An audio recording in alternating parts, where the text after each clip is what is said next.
because I've been trying to do DoorDash struggling. You guys know my situation. I'm not sitting down smoking crack. I'm trying.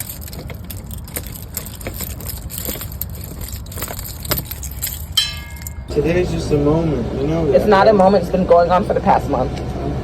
Okay. It's a month out of... Is this like a mental health hold or something, or?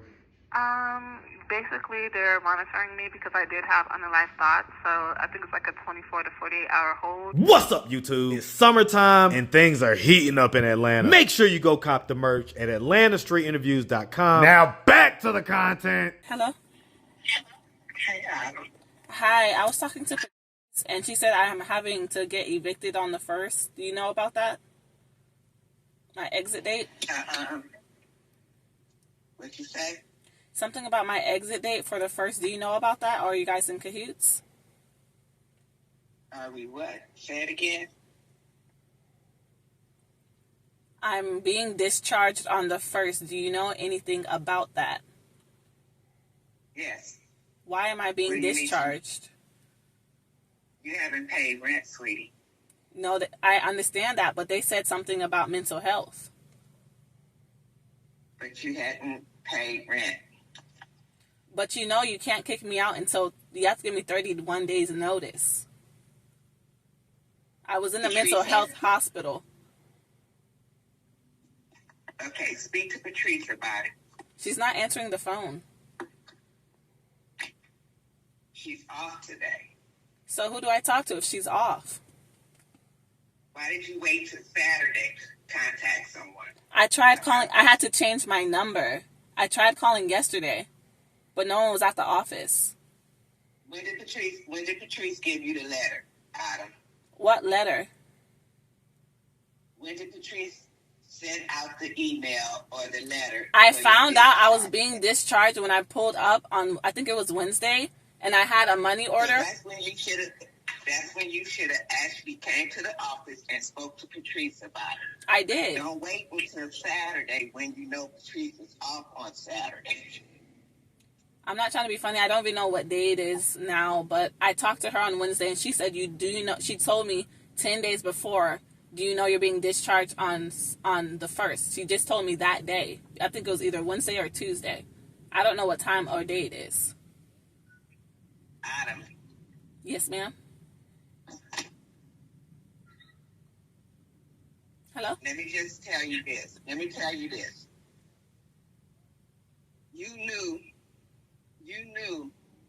when you came into the program, Patrice explained to you how the discharge works. She didn't explain it to me. Okay. So you knew back in April? No. You knew back in when you started missing your payments for your rent. You knew that there was a possibility that you were going to be discharged. How do you know what I know, though? That's not really a thing you can tell someone what they know. Because I think I told you, I told you also, and Patrice had told you. But Patrice is making it seem like I'm being discharged because I'm a liability because of my mental health. I don't know nothing about that. That's what she told me. She said... I told you in July that you do not want to get discharged for non-payment of your rent and stuff.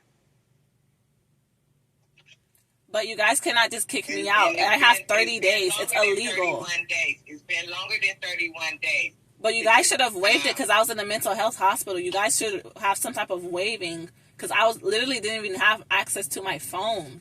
And you guys know my situation. Adam? Yes, ma'am. All I could do is tell you to contact Miss Gwen and Patrice, and they will explain. But aren't they off today? I tried contacting Gwen. I emailed her. She never answers. How am I going to contact them if they're off? You contacted Miss Gwen? I emailed her 2 days ago asking for an extension because you guys cannot just kick me out after 30 days. You guys know I was in a mental health hospital. I didn't even have access to my phone. I've been struggling to pay rent. The one time that I was late, that one time is because nobody was in the office. Everybody was gone, so I had to even drive up all the way to Kennesaw or wherever it is in Dunwoody to drop off the money order. I had it the day before, but I still ended up having to pay a $50 late fee. That was on you guys. The other times it was on me. I was late one time because of you, one time because of me. So you guys cannot say that that's not my fault. I have the chain of command. I tried contacting Patrice. Patrice was gone. Gwen was out. So I had to, the next day, I had to drive up there and drop it off in the office. I talked to I'm not trying to be funny, but it was a bigger woman in the front. She's pretty and she has like a different hairstyle. I know what she looks like. I went to the actual coordinating office. So you guys cannot say it's been multiple months. One time it's on you, one time it's on me. Because I've been trying to do DoorDash struggling. You guys know my situation. I'm not sitting down smoking crack. I'm trying. Nobody said you were sitting down smoking crack. Nobody mentioned. Okay, but you guys are acting like I'm a drug addict. Let me just say this. Because you're reaching. You're reaching now. But let me just say this. Nobody said anything about you having a substance abuse issue or anything Patrice like that. did. Well, I don't know what Patrice said to you. I'm speaking about me. So don't come to me about that. But you talk to Patrice about that. But what I'm telling you is you need to reach out to Patrice and Miss Gwen. Okay, thank you so much. You enjoy the rest of your day. You too, sweetie. Thank you. You see how they talk to me? Okay, and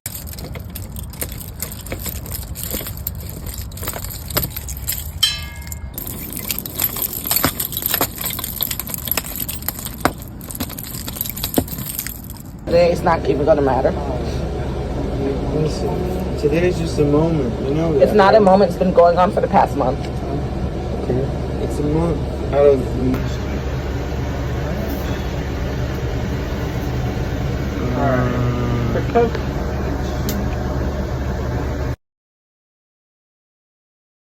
Is this like a mental health hold or something? Or Basically, they're monitoring me because I did have unalive thoughts. So I think it's like a 24 to 48 hour hold. And they did change my medicine because I was having bad side effects of blindness and deep breathing and however you say that word. Mm-hmm. And so it's like a 24 to 48 hour hold. And then the staff comes back on Monday because they don't transfer over the weekend. They only discharge. But the doctor's been noticing my behavior has been positive. So you won't get discharged till Monday? Either I'm praying for tomorrow, but if they don't do transfers until Monday. So if they were to transfer me to where I was just, I'm not going to say it, but blur that part out. Right. It was another. Monday. Is that another mental health place? Yeah, it is. And so how long are you going to be there for? Well, last time I was there for about 5 days. And my social worker already knows. My mom talked to my social worker. Okay. So, you know me. I got to have, a little bit of real talk, right? Okay. What are the lessons that just, in, I guess, what we would consider immediate hindsight, right? So the ability to look back while you're still kind of at the end of going through the situation. What lessons have you garnered or taken from this situation so far? So I thought I could confide in my case manager. Like for example, going to the shelter was not a good time for me. My 2 kids. My daughter lost her hair. Like I was fighting. It was a lot mentally, and so I would express to my case manager how going to the shelter was a tough time, and I was supposed to confide in her because she's not only my landlord, but she's my case manager. I ended up, like, around the second month when I was there, I stopped telling her so much because she would just use it against me and tell me to go back to said shelter, even though that said shelter gave me so many problems, and I was telling her. So the one thing that I learned is just to keep it cute and keep it mute. Not everybody is actually there for you, even if that's their job. And it's sad, but some people just do things, just to pay their bill. Another lesson is to be selfish and put myself first, not to carry anyone's burdens, because honestly, I'm not God. I can't carry people's burdens on the cross for me. Okay.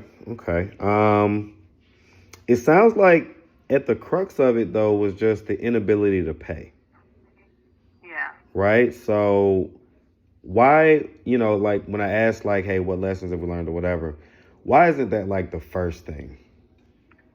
That's not the first thing because we've been living without power for the past month. My daughter and I, the only place with power has been the kitchen.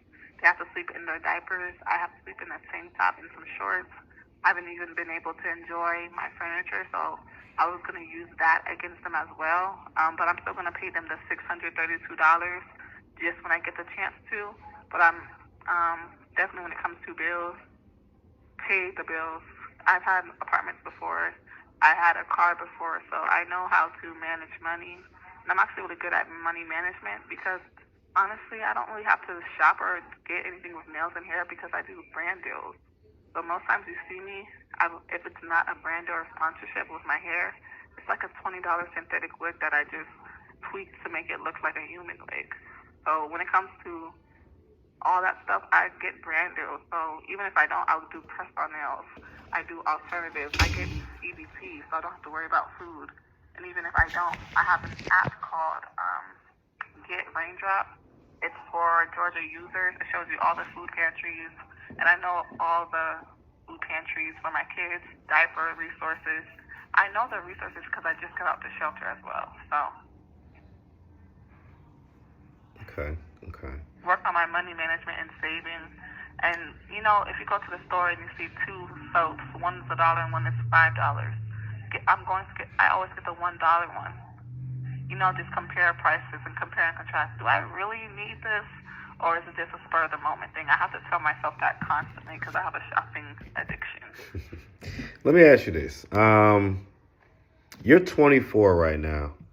What was the longest stint that you had an apartment for? Probably about 2 years. And when was that? Okay, so I got my first apartment when I was 18, and I was during the pandemic, and I moved out when I was 20. And so the lease ended. Okay, the lease ended, but where'd you move when you moved out?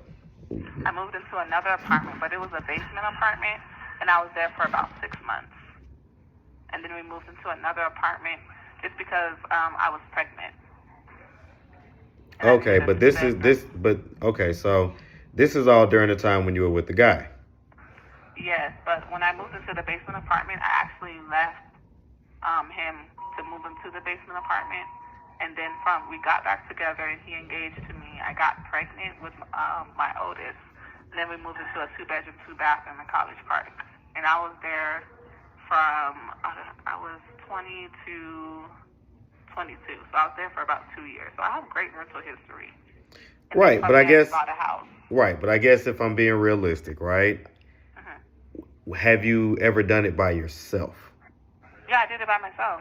Well, it sounds like the basement apartment. Right. Okay. So when you was at the basement apartment, what was your income? How were you paying rent? Huh? I was working from home, and also I had a security job. Okay. So, Rititimommy, what is going on? I admitted myself into Grady because I had a mental breakdown due to my landlord / case manager locking the keys out of both of my apartments. I did have thoughts of unaliving myself just because I felt defeated. I just left the shelter in April, and 4 months later, I can't even stay in an apartment, and I wasn't even served an eviction notice. He's going to insert the clips as well. I just felt super defeated. Okay. So you went to Grady yourself? Yeah, I requested to go to the ambulance because, 2 days before I woke up blind and I needed my medication, and I wanted to talk to my primary care physician to see if I could get some new coping skills and just update them on what's going on in my life because this past month has been really stressful for me. And so when you went to Grady, you said that, why didn't you just, what was you looking to get from them? Was it medicine or? Yes, so earlier on Thursday, I actually went to go to Grady, but only had $10 to my name for the parking. So I came to Grady, and they said it takes about 30 minutes, which was cool because you have to pay for parking downtown. After the 30 minutes, they said it takes another 45. So I was even telling my mom I have to come back later, and I need to take just a mental break. And I was gonna go home, shower, and go take a walk in the park. When I went home to my replacement apartment, they locked it, and so I ended up calling the cops to meet me at my original apartment. And at my original apartment, she locked the door as well, and that's when I started having a mental breakdown because I just felt like a bad mom. You feel like a bad mom? Like I can't even provide shelter for my kids. I was in a shelter for like a year plus and a half, kind of. So it was just kind of like I felt defeated, miserable, and I just felt discouraged and disappointed in myself. And so you're still at Grady?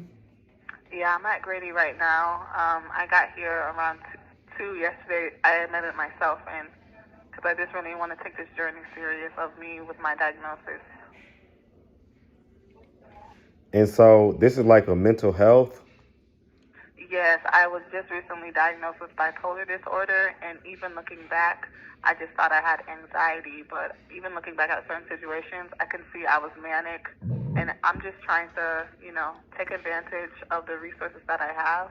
I thought I didn't have insurance because when I go on my gateway, I normally have AmeriGroup, but turns out I do have insurance, so I will change my primary care physician so I don't have to keep coming to Grady, which is good news because me and my mom been trying to figure it out because, my kids are not in my care at this time. Right. How long are you going to be?